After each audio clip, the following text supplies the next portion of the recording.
কয়েক সেকেন্ডের এই দৃশ্যটি আপনাকে অনেক দিন মনে রাখতে হবে, কারণ আপনি প্রবেশ করতে যাচ্ছেন নতুন এক বিশ্বে। সেই নতুন বিশ্বের প্রতীকী ধরা যায় এই দৃশ্যকে। দৃশ্যের শুরুতেই দেখা যাচ্ছে পুতিনের হাত ধরে হাঁটছেন মোদি।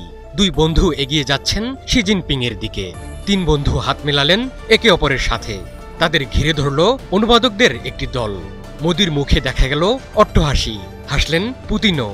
এই হাসি বলে দেয় আমেরিকার খবরদারির দিন শেষ।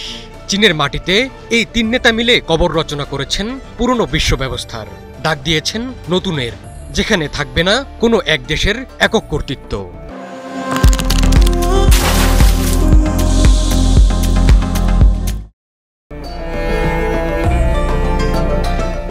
তিয়ানজিনে সাংহাই সহযোগিতা সম্মেলন থেকে রুশ প্রেসিডেন্ট ভ্লাদিমির পুতিন, চীনা প্রেসিডেন্ট শি জিনপিং এবং ভারতীয় প্রধানমন্ত্রী নরেন্দ্র মোদী বহুকেন্দ্রিক বিশ্ব ব্যবস্থার বার্তা দিয়েছেন। তিনটি বৃহত্তম দেশের এই তিন নেতা বিশ্বের 1/3 বেশি মানুষের প্রতিনিধিত্ব করেন। ইরানের প্রেসিডেন্ট পেজেশকিয়ান, তুরস্কের প্রেসিডেন্ট এরদোয়ান সহ বিশ্বের মোট 20টি দেশের নেতা এই সম্মেলনে মিলিত হয়েছিলেন। ছিলেন জাতিসংঘের মহাসচিব আন্তোনিও গুতেরেসও। এই সম্মেলনকে খোলা চোখে কূটনৈতিক প্রদর্শনী মনে হলেও এটি একটি নতুন যুগের সূচনা, যেখানে থাকবে না আমেরিকার আধিপত্য। উত্থান ঘটবে এশিয়া, ইউরেশিয়া ও গ্লোবাল সাউথের একটি বহুকেন্দ্রিক ব্যবস্থার।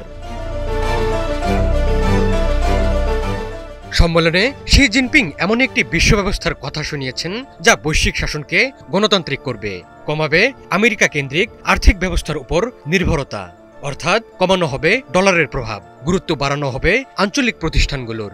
সাংহাই সহযোগিতা সংগঠনকে প্রকৃত বহুপাক্ষিকতা এবং ইউরেশীয় নিরাপত্তার একটি মাধ্যম হিসেবে অভিহিত করেন শি জিনপিং। মোদির সরব উপস্থিতি জানান দেয় ভারত এই উদীয়মান ব্যবস্থার অংশ হতে ইচ্ছুক। চীনকে প্রতিদ্বন্দ্বী না মনে করে অংশীদার হিসেবে অভিহিত করে মোদি বুঝিয়ে দিয়েছেন ওয়াশিংটনের চীন বিরোধী এজেন্ডায় আটকে থাকবে না নয়াদিল্লি।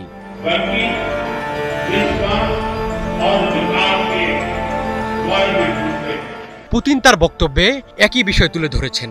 ইউক্রেনের সংঘাত বৃদ্ধির জন্য আমেরিকা ও তার মিত্রদের দায়ী করেছেন পুতিন। তিনি বলেন, সাংহাই সহযোগিতা সংস্থা একটি প্রকৃত ইউরেশীয় নিরাপত্তা ব্যবস্থার কাঠামো, যা নেটো বা পশ্চিমা আরোপিত মানদণ্ড দ্বারা পরিচালিত নয়।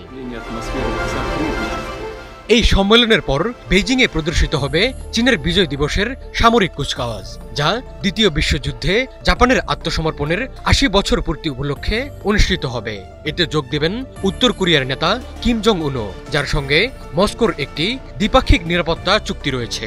এই কুচকাওয়াজে প্রদর্শিত হবে আন্তঃমহাদেশীয় মিসাইল, দূরপাল্লার স্ট্রাইক সিস্টেম এবং ড্রোন সহ নানা যুদ্ধাস্ত্র। এই দৃশ্য প্রমাণ করবে নতুন বিশ্ব ব্যবস্থা শুধু একটি কূটনীতিক ভাষা নয়, বরং তা কঠিন সামরিক শক্তির উপর দাঁড়ানো।